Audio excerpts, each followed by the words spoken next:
علم کے بعد ایک چیز آتی ہے جس کا نام ہے ہدایت، جس کا نام ہے تقوی، جس کا نام ہے پرہیزگاری، جس کا نام ہے عمل، عبادت، ریاضت۔ یہ بھی اسی وقت ہی نصیب ہوتی ہے جب میرا رب کریم نصیب فرما دیتا ہے۔ ہم نے نا نیکی کا اپنا اپنا سٹیٹس بنا لیا ہے، اپنا اپنا معیار بنا لیا ہے۔ کچھ لوگ کہتے ہیں کہ جناب مسجد میں سیمٹ کا توڑا دینے سے بہتر ہے کسی غریب کو آٹے کا تھیلا دے دو۔ اب اس نے اپنا مزاج بنا لیا نا نیکی کا، اس نے اپنا سٹیٹس بنا لیا۔ میرا یہ سوال ہے کہ نبی پاک صلی اللہ تعالی علیہ وسلم جب مدینہ شریف آئے تھے تو حضور نے سب سے پہلے غریبوں میں آٹا تقسیم کیا تھا کہ سب سے پہلے مسجد بنائی تھی؟ کیا عجیب لوگوں کا رنگ ہے، اپنی مرضی کی ہدایت، اپنی مرضی کا تقوی، اپنی مرضی کا معیار۔ مسجد کوئی بڑا چھوٹا خطیب بھی میری طرح کا ہو نا تو وہ مسجد میں بیٹھ کے جب نبی پاک کی بات کرتا ہے تو کہتا ہے میرے رسول پاک غریبوں کا سہارا بن کے آئے۔ وہ غریبوں کی بات کرتا ہے، مسکینوں کی، لاچاروں کی، کمزوروں کی بات۔ تو مسجد ہی تو وہ ادارہ ہے جہاں سے غریبوں کی بات ہو رہی۔ تو اب لوگوں نے غریب کو اور مسجد کو لڑانا شروع کر دیا، اس کو لڑاؤ کہ مسجد میں پیسے دینے سے بہتر ہے آپ غریب کو آٹے کا تھیلا دے دیں۔ آپ یہ کیوں نہیں کہتے کہ مسجد میں بھی آپ توڑا دیں ایک سیمٹ کا اور ساتھ غریب کو بھی خدمت کریں؟ یہ کیوں نہیں تقوی؟ اپنی اپنی مرضی کا مزاج، اپنی اپنی۔ کچھ لوگ کہتے ہیں چھوڑو جی، ساری زندگی انسان نماز پڑھتا رہے اور پھر گالیاں بھی دیتا رہے، بندہ داڑھی بھی رکھ لے اور جھوٹ بولنا بھی نہ چھوڑے، تو یہ آپ نے اپنے پاس سے تقوی کا معیار بنایا۔ گالی دینے کا گناہ ہے اور داڑھی رکھنے کا ثواب ہے۔ تو اگر آپ داڑھی رکھے ہوئے ہیں اور آپ کوئی غلطی کر رہے ہیں تو اس سے آپ کی داڑھی کا ثواب ختم ہے۔ اللہ کرے آپ کو سمجھ آئے میری بات۔ آپ کوئی غلطی کر رہے ہیں، داڑھی کا ثواب اس سے ختم ہے، وہ اپنی جگہ پہ قائم ہے چیز۔ اپنی مرضی کا کیوں تقوی کا معیار بناتے ہیں؟ تقوی کا مزاج اپنی مرضی کا نہ بناؤ، اللہ کی بارگاہ سے دعا مانگو کہ یا اللہ ہمیں ہدایت کا نور عطا فرما، اللہ تو ہمیں رستہ دکھا، تو بتا کہ ہدایت کیا ہے۔ تو رب فرماتا ہے اللہ ولی الذین آمنوا، اللہ مومنوں کا مددگار ہے، یخرجہم من الظلمات الی النور، وہ انہیں اندھیروں سے نکالتا ہے اور نور کی طرف روشنی عطا فرماتا ہے۔ اندھیروں سے نور کی طرف اللہ لاتا ہے۔ اللہ ولی، اللہ مومنوں کا ولی ہے، وہ انہیں اندھیروں سے نور کی طرف نکالتا ہے۔ ہدایت ہمیشہ اللہ کی طرف سے سمجھے۔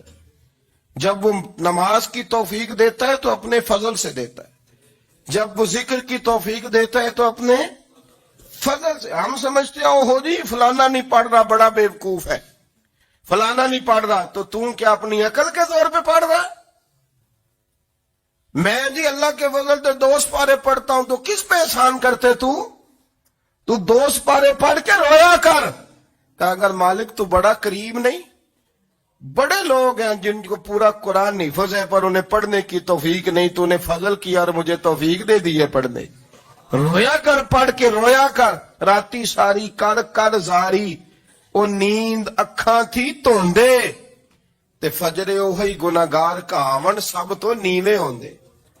مہربانی کریں، ڈریں، نیکی کریں تو پھر ڈریں، پھر احساس پیدا کریں، پھر اپنے اندر وہ کمزوری لائیں کہ توبہ توبہ مجھے تو پتہ ہی نہیں، تو جانتا ہی نہیں۔ حضرت سیدنا امام اعظم ابو حنیفہ رحمت اللہ تعالی علیہ کے ساتھ ایک شخص کہتا میں نے نماز پڑھی تو عشاء کی نماز تھی۔ یہ جو لوگ بڑے ہوتے ہیں نا، ان کے پیار کرنے والے بڑے ہوتے ہیں، ان کے گرد خوف بھی بڑا ہی ہوتا ہے، انہیں بڑا ڈر لگتا ہے، بڑی بعض اوقات آزمائش ہوتی ہے ان کی۔ عشاء کی نماز کہتے پڑھی تو امام صاحب نے نا عشاء کی نماز میں تلاوت کی آیتیں فَمَن يَعْمَلْ مِثْقَالَ ذَرَّةٍ خَيْرًا يَرَهُ وَمَن يَعْمَلْ مِثْقَالَ ذَرَّةٍ شَرًّا يَرَهُ، فرمایا جو ذرہ برابر خیر کرے گا وہ بھی قیامت میں دیکھے گا، اور جو ذرہ برابر شر کرے گا وہ بھی قیامت میں اس شر کو دیکھے گا، اس کے سامنے آئے گا۔ تو وہ شخص کہتا ہے کہ سارے لوگ نماز پڑھ کے چلے گئے تو امام صاحب رحمت اللہ علیہ نے اپنی داڑھی پکڑی، رو رہے ہیں، کہتے ہیں اور ذرہ برابر نیکی کا بدلہ دینے والے اور ذرہ برابر شر پہ سزا دینے والے میری سفید داڑھی کو دیکھ مالک، میرے ذرے ذرے سامنے نہ لانا، لوگ تو میری بڑی قدر کرتے ہیں دنیا میں تو بڑا پہچانا جاتا ہوں، لوگ تو میری راہوں میں پھول لیے کھڑے ہوتے ہیں، مجھے بڑا نوازتے ہیں، قیامت میں رسوا نہ کر دینا، میرے لیے مشکل ہو جائے گی۔ وہ کہتے ہیں میں نے امام صاحب کا درد دیکھا، مجھے کوئی کام تھا تو میں چلا گیا، میں نے کہا کہ وہ اس وقت اللہ کے حضور حاضر ہیں تو میں دوبارہ آؤں گا۔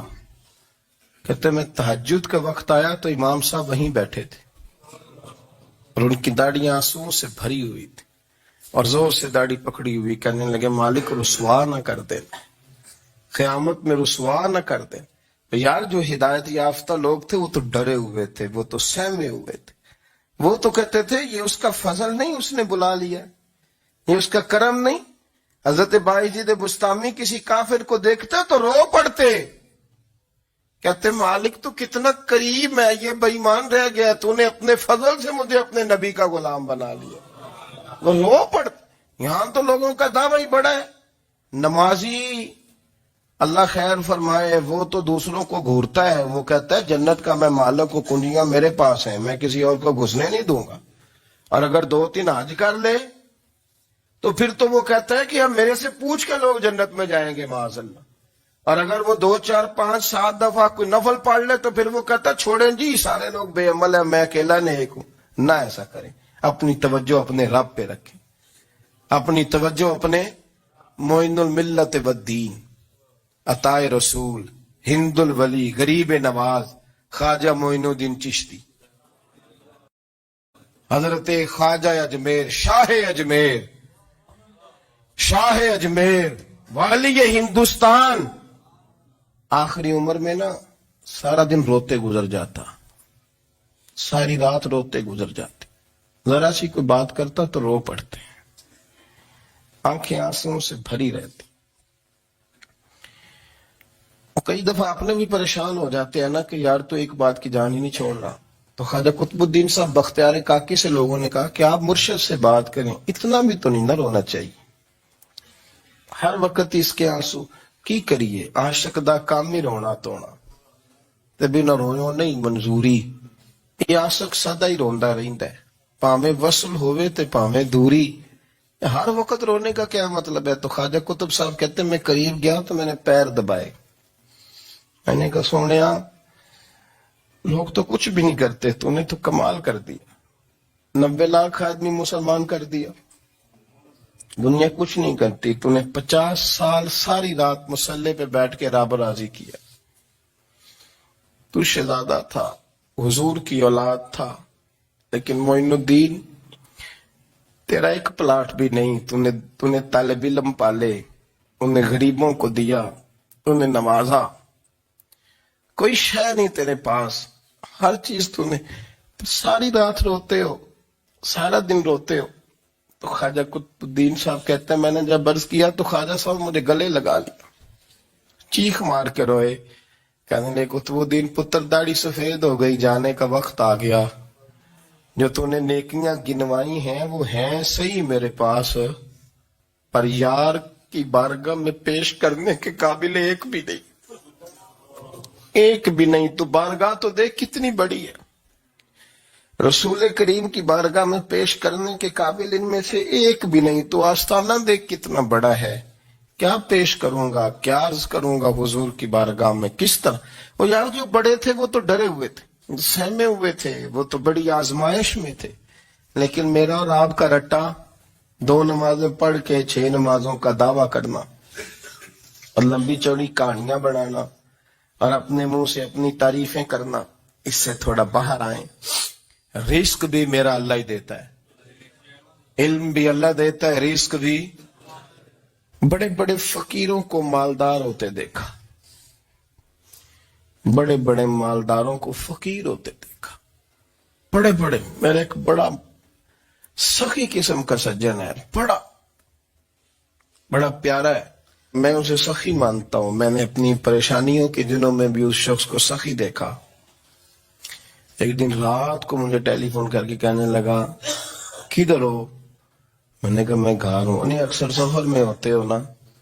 میں نے کہا طبیعت کیسی ہے؟ ٹھیک ہے, بس حال چال پوچھنا تھا. میں نے سمجھائی, میں نے کہا یار یہ کوئی مسئلہ ہے, ورنہ رات کے 2 بجے کوئی حال پوچھنے کو فون تو نہیں نہ کرتا, کوئی مطلب ایسا تو مسئلہ نہیں نا.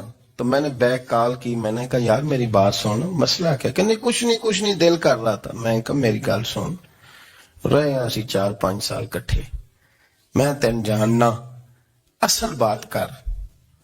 کہنے لگا مکان بھی بڑا ہے, سارا کچھ ٹھیک ہے, پر وہ بڑا ہی بے نیاز ہے. کچھ حالات اس قسم کے آ گئے ہیں کہ لوگوں کو بتاؤں بھی تو لوگ ماننے کو تیار نہیں. زیادہ نہیں, مجھے نا تھوڑے سے پیسوں کی ضرورت ہے, کوئی 15-20 ہزار اگر مل جائیں میری ضرورت. آپ یقین کریں میں روتا رہا ساری رات. میں نے کہا مہربانہ تیرا کس طرح کرانگ, اس سے لے کے زمانہ استعمال کرتا تھا, پر بے پرواہی ویخ نہ سجڑ دی, جتھے کسے دی پیش نہ جاوے انہیں تاجا والے در در رولے تے منگتے ہیں تخت بٹھاوے. سجنا کسے نو کارا مل دئی, کوئی کعبے او خالی آوے. واللہ خیر الرازقین, اگر تو دائیں بائیں نہ جا, رزق تو تجھے میں دوں گا. اور بہت سارے ایسے لوگ بھی ہوتے ہیں جو رب کریم کو بھولتے ہیں اور وہ اپنی ساری توجہ انسانوں کی طرف, دنیا کی طرف, دنیا داروں کی طرف کر لیتے ہیں. تو اللہ تعالیٰ فرماتا ہے پھر میں انہیں یہ سزا دیتا ہوں کہ وہ مجھے بھولنے نکلے تھے تو میں نے انہیں ان کا اپنا آپ بھی بھلا دیا, اپنا آپ بھی. سورہ حشر کو دیکھیے گا, فرمایا وَلَا تَكُونُوا كَالَّذِينَ نَسُوا اللَّهَ فَأَنسَاهُمْ أَنفُسَهُمْ. ان لوگوں کی طرح نہ ہو جانا جنہوں نے اللہ کو بھلا دیا تو اللہ نے پھر انہیں ان کا اپنا آپ بھی بھلا دیا. انہیں اپنی بھی ہوش نہیں رہی, وہ ایسے مسائل میں گھر گئے, وہ ایسی آزمائشوں میں الجھ گئے, وہ ایسی دنیا داری کے اندر الجھے کہ انہیں اپنا بھی پتہ نہ چلا. اب تو ڈھونڈتا پھرتا ہوں اے اقبال اپنے ہی آپ کو, اب تو ڈھونڈتا پھرتا ہوں اے اقبال اپنے آپ کو, آپ ہی گویا مسافر, آپ ہی منزل ہوں میں. جب انسان خدا فراموش ہوتا ہے تو خود فراموش ہو جاتا ہے.